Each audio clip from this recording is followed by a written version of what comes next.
Sit back, relax. It's sermon time.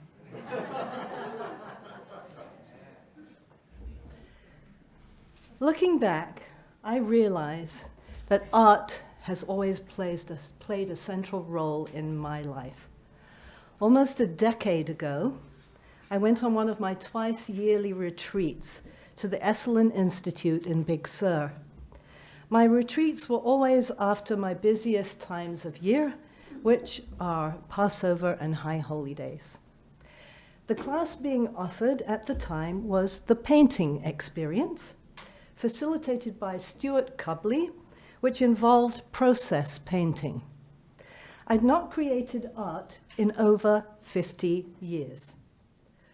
Process painting is where you stand before a blank canvas with a table of different colored paints next to you, and rather than think, I'm going to paint a house or I'm going to paint a particular scene, instead you look at the color that calls to you and you just start painting intuitively.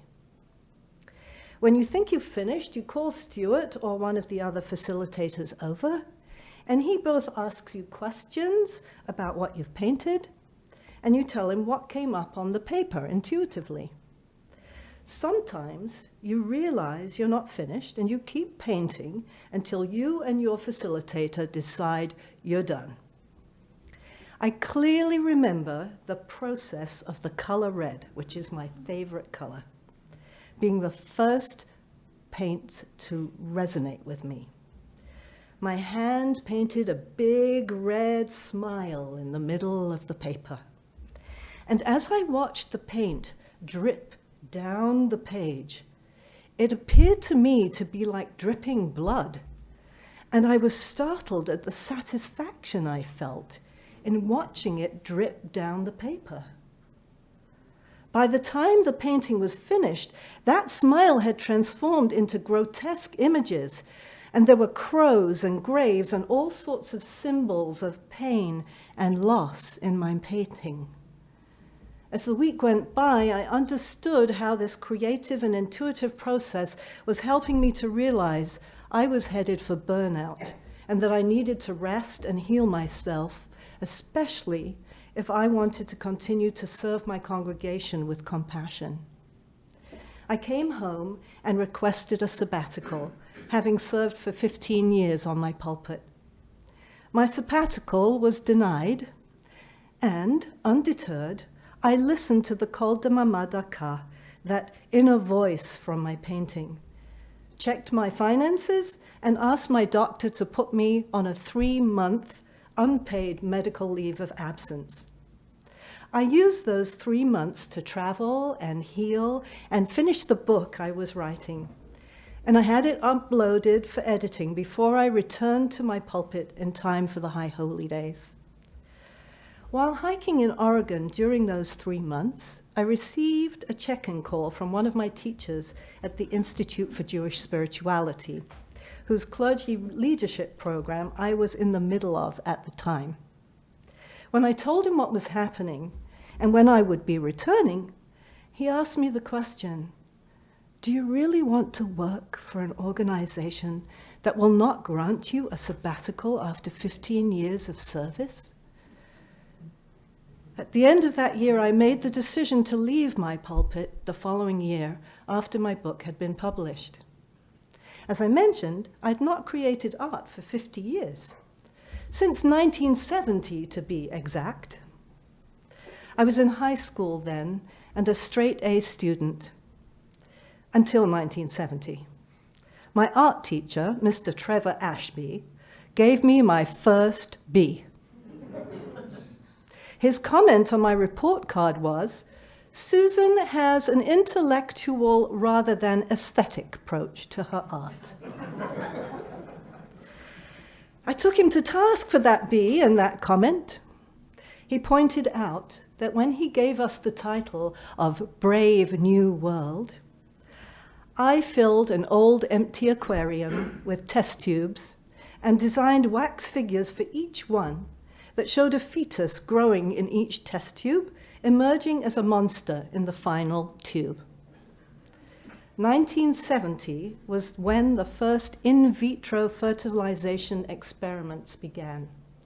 It took a few years of failures, but on July 25th, 1978, Louise Brown, the first test tube baby, was born. The very same day I gave birth to my firstborn son, Edward. Perhaps I was being intuitive, Mr. Ashby. The following year, I left my foster home of 8 years and went to live with my birth mother in London, attending a public Jewish high school. I gave up creating art and instead enrolled in AP History of Art. And there I learned about the evolution of art and its important influence on the world throughout the centuries. Among the many artists who come to mind from that period is Giotto di Bondone, who rejected the Byzantine style and was the first great artist of the Italian Renaissance. Giotto stands out for me because my best friend Dorrit and I would sometimes skip school and take the half-hour bus ride to the National Gallery in London. We would marvel at the art. And in those days, it wasn't behind glass. There were only ropes and a few security guards who'd wander from room to room. And standing in front of Giotto's paintings, Dorrit whispered to me, "Susan, would you keep an eye out for the guards for me?" She wanted to gently touch the painting where the artist's hand had been. And I remember her reverence and awe for this painting, more than I remember the painting itself. It was this reverence and awe that I felt when I finally stood before Michelangelo's statue of David at the Galleria dell'Accademia in Florence this past summer. My burning desire to see the David was a long time in coming. Just as I'd given up creating art after Mr. Ashby's comment, I had also given up the idea of being a published writer, at the behest of career counselors who told me that writing was a hobby, I was a female, so I could only be a social worker, a secretary, or a teacher. And I did all three. I didn't think about becoming a cantor in 1973 when I graduated high school. It wasn't until 1975 that the first female cantor, Barbara Ostfeld, was ordained at HUC. And hineni, here I am. Though I learned about Michelangelo's David in History of Art, my desire to see him in person came from my teacher, positive psychologist Dr. Maria Sirois, who works in the field of resilience. It was she who helped me move forward when I first went to Esalen and met her after my husband died. And she who introduced me to Dr. Tal Ben-Shahar, who along with her and the Whole Being Institute, I would later earn my certificate in positive psychology at Kripalu in Massachusetts. It was at Kripalu in Massachusetts that Maria spoke about Michelangelo's David and her wish to see it in person, explaining that the statue represented the ideal self, the best self that we aspire to be. Michelangelo created the David from a block of marble that had been rejected from a building site for 35 years and deemed unusable for sculpture. Yet, it took Michelangelo 3 years of chipping away at the stone to create the David. And when he was finished, he said, "David was always in the stone. I just had to chisel away to reveal him." There are many copies that have been made of the statue around the world, and like Maria, I wanted to see the authentic original. I remembered my friend Dorrit in front of Giotto. I wanted that feeling. The Cantors Assembly had planned a mission to Italy for the summer of 2020. Not only did the pandemic cancel that trip, but the very week I was slated to go, I ended up in the hospital with one of the early cases of COVID-19. One night, facing what I thought was my imminent demise, I did a life review and determined that should I recover, there was one more book I wanted to write, a memoir, and I hoped to see Michelangelo's David. During my recovery, I wrote a chapter on spirituality for a positive psychology book that was published in 2021, and by the end of 2022, I was still struggling with writing my new book. And then an opportunity came. A writing retreat in Tuscany was being offered by the author, teacher, speaker, and mentor, Mark Matuzek, for the summer of 2023. I signed up immediately and began looking at going earlier to Florence to fulfill the dream of seeing Michelangelo's David. It took a lot of planning and organizing and reaching out to friends and colleagues in the Institute for Jewish Spirituality to find someone to go with me, because I didn't want to go alone. I wanted to share my experience. In the end, I went alone. It was an adventure par excellence. And after being amazed at how I managed to pick an Airbnb right on the street in front of the Duomo, and spending a day with a personal guide who gave me a Jewish tour of Florence, I met with another personal guide who took me on a tour whose first stop was the Galleria dell'Accademia, where David stands. First, we did a preamble of the art that influenced Michelangelo, and then we turned the corner where there was a long hallway, at the end of which stood the giant statue of David. The noise of the tourists dimmed in my ears as I can only describe as what felt and sounded like a celestial chorus in my mind. It was a moment. We walked closer and around the statue, and my guide took pictures of me with the statue. In a way, I'm still processing the experience, and my writing retreat had not even begun. Before I left Florence for Monteregione, where the writing retreat was, I posted an album of pictures on Facebook of my first 2 days in Florence, and one of those was the picture of me standing in front of the statue of David.